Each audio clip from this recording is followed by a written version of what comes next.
Labs and welcome back again to my YouTube channel. So for today's video, isang legit na lending company ito na ibabahagi ko sa inyo na kung saan nga po ay nag-aalok for educational plan.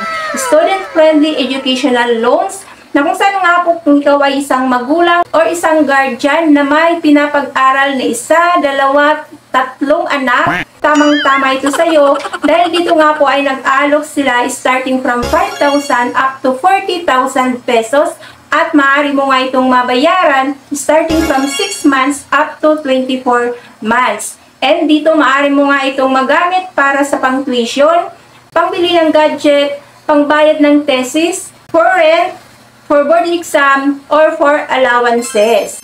And meron lamang po itong 2.42% na interest per month. Kung interested ka na malaman ang lending company ito, ay panoorin mo na muna ang video na ito hanggang dulo dahil dito nga po ibabahagi ko po sa inyo kung ano-ano nga ba yung mga kailangan na requirements or documents na maaari mo na munang ihanda bago ka mag-attempt na mag-apply dito nang sa gayon may possibility ka na ma-approve at maging successful ang iyong loan application dito.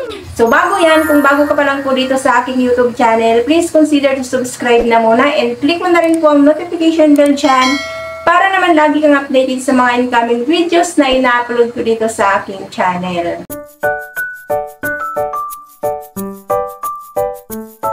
Disclaimer na muna, hindi ko po ito pinopromote at hindi rin po ako consultant ng company na ito na ibabahagi ko sa inyo.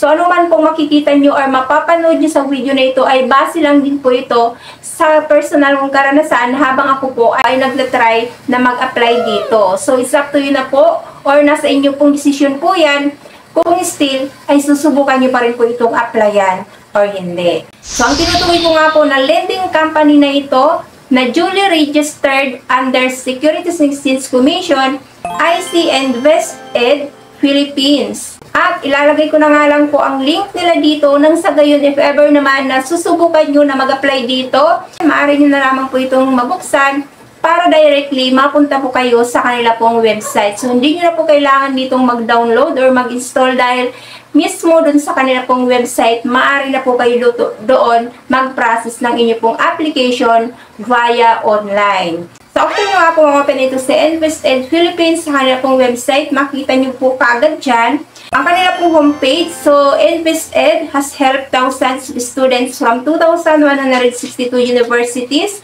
across 64 provinces. So, application is online and completely free. We also make it convenient for you by paying schools and supplies directly and sending your allowance monthly. Click lang natin itong apply for an educational plan. So, una nga po dito, tatanungin ka na kaagad kung magkano nga ba yung desired amount and repayment terms na gusto mong hiramin. And dito, meron na po kaagad ng estimated monthly repayment mo kung ang pipiliin mo nga po ay starting from 5,000 up to 40,000. So, ayan, pag-isipan nyo na kaagad kung magkano nga ba yung amount na hihiramin nyo para man mabigyan na rin po kaagad kayo ng estimated monthly repayment po ninyo. And after nyan, magsisimula na nga po tayo na mag-fill up ng application form. So after nga po niya na ma-input mo yung desired amount and repayment terms na gusto mo, bubungan po yan dyan yung congratulations on taking this first step and securing your future with Invest-Ed. And meron nga daw po itong 5 steps para nga po matapos mo yung filling of application nila dito. So, una, educational fund.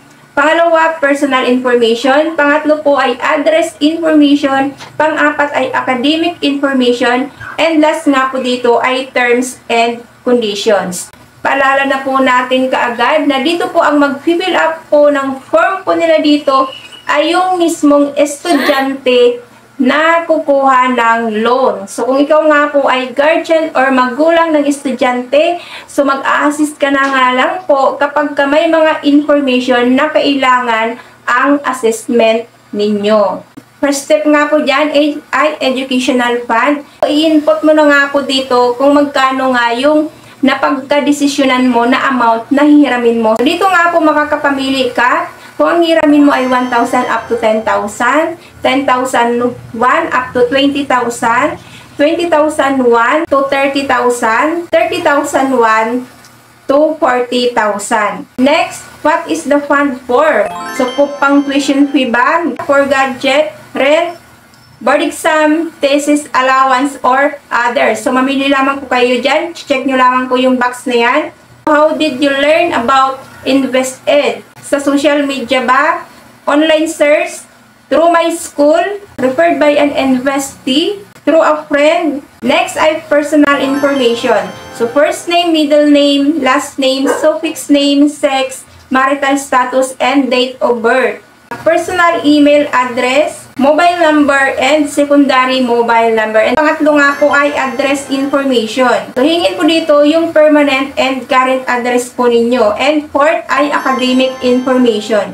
So, dito hihingiin po kung anong region kayo, kung ano po yung school na papasukan ng inyo pong anak or ng estudyante mismo, and ano ba yung course na kukuhanin niya, year level or current standing, and current degree program. And last nga po dito ay privacy notice. So, basahin niyo po dito mga lalabs ko yung privacy notice dahil dito nga po nakapaloob po yan dyan. Privacy policy. And after nga po niyan, mag-fill up po tayo dito ng information. So, hingan po kayo dito ng user credentials. So, kailangan nyo mag-sign up dito at gumawa ng sarili nyong account. And sign up po kayo after po niyan na makagawa kayo ng account. After nyo nga pa na makapag-sign up kayo dito, so, ayan makita nyo. So, welcome, secure your education with InvestEd Educational Financing. So, we offer financial plans na magaan sa bulsa, sa isip, at sa pakiramdam. Ito na nga po magsisimula yung inyo pong journey at as an investee. So, after nga po na makapag-fill up tayo dito ng kanila form at nakagawa ka na ng iyo pong account dito, you will get a response within 2 to 5 days. So, mag-iintay po kayo dito ng 2 to 5 working days para po doon sa evaluation ng inyo pong application. And within 5 days nga po na yan, ay meron pong tatawag sa inyo for interview. So, if you qualify for a loan, our loan officer will contact you for a quick phone interview. They will verify the information and provide you with a sample loan computation.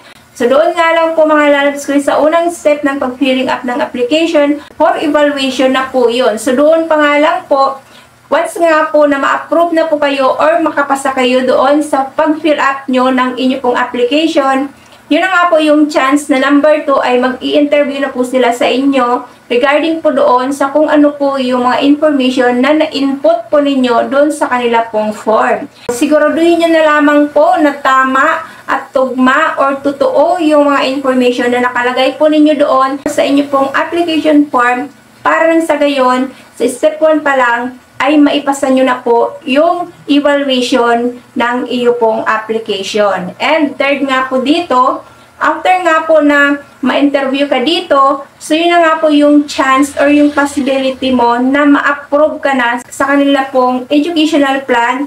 Dahil dito nga po, once nga po na tinawagan ka na po dito, ibig sabihin po nun ay naipasa mo na po yung first step dito. And dito nga po ay bibigyan na rin po kagad kayo ng sample computation kung magkano nga ba yung na-approve sa'yo na amount at magkano nga ba yung estimated monthly repayment mo. And after po yan, kapag ka nagkasundo na po kayo, nagkaintindihan na nga po kayo, ay bibigyan ka na nga po dito ng requirements. So, ayan, ipoprovide mo yung mga requirements na kailangan nila. After accepting the loan computation, you will be asked to submit a few documents to verify your identity and the information you provided. So, sasabihin naman kaagad sa'yo kung ano nga ba yung mga requirements na hinihingi nila sa'yo. Nang sa gayon, ay maihanda mo at maipasa mo na rin kaagad. Fourth nga po yan dyan is signature. So, sign the agreement to become a member of the InvestEd community. So, dito, bihingan ka na po kagad ng signature at yung terms, agreement po nila, katunayan na isa ka na nga pong member ng InvestEd community nila. Last nga po ay triumph. Your approved financial aid will be disbursed directly to your school or the preferred vendor.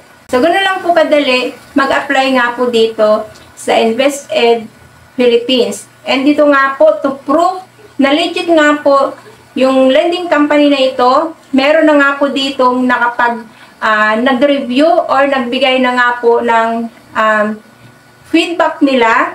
So, ayan. So, sabi nga niya, first loan ko dito ay 20,000. So, nakuha ko agad within 1 week kasi inasikaso ko kaagad lahat ng hiningi nilang requirements. Graduate na ako last July lang, patapos na din yung first loan ko. Tanong ko lang sana if may nakapag-repeat loan na dito or na-try na yung 100K. Gusto ko sana i-try since may work naman na ako. And meron pa isa. So nakapag-try na ako dito and then naka-receive na ng 10,000. Sa experience, sobrang dali lang makapag-apply and very understanding sila pagdating sa payment. So 12-month terms ang bayaran na inutang ko. Nag-utang lang ako ng 15K. Reasonable naman yung fee and you have 3 months before ka makapag-proceed ng 12-month payment. So it means meron kang 3 months para makapag-ipon or makahanap ng trabaho para makabayad. So ayun lang, sana makatulong tong comment ko.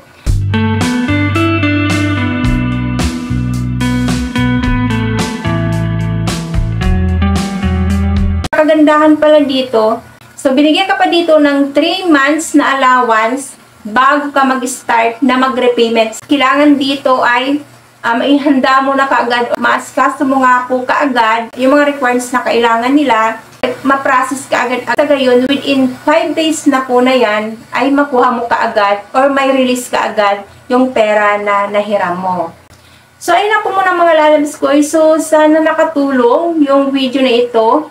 So, kung ikaw nga po ay naghahanap ng mahiraman ng pera dyan at ikaw ay estudyante, ayan, pak na ito sa'yo. Dahil legit at may mga nag-proof na dito na madali nga daw dito manghiram ng pera. At maganda pang makipag-usap yung mga consultant nila dito at wala pa naman silang natanggap na harassment. As long as marunong ka namang magbayad at inuobliga mo naman sarili mo sa obligasyon na ito. So, bottom line, ay maganda talaga yung magiging relationship nyo within ng lending company na nahiraman mo ng pera. So, ayun na po muna mga loves ko. So, sa tingin ninyo nakatulong ang video na ito, please consider to subscribe and click mo na rin po ang notification bell dyan para naman lagi kang updated sa mga incoming videos na ina-upload ko dito sa aking channel. So, thank you for tuning in for ng mga loves ko. God bless po. Bye-bye!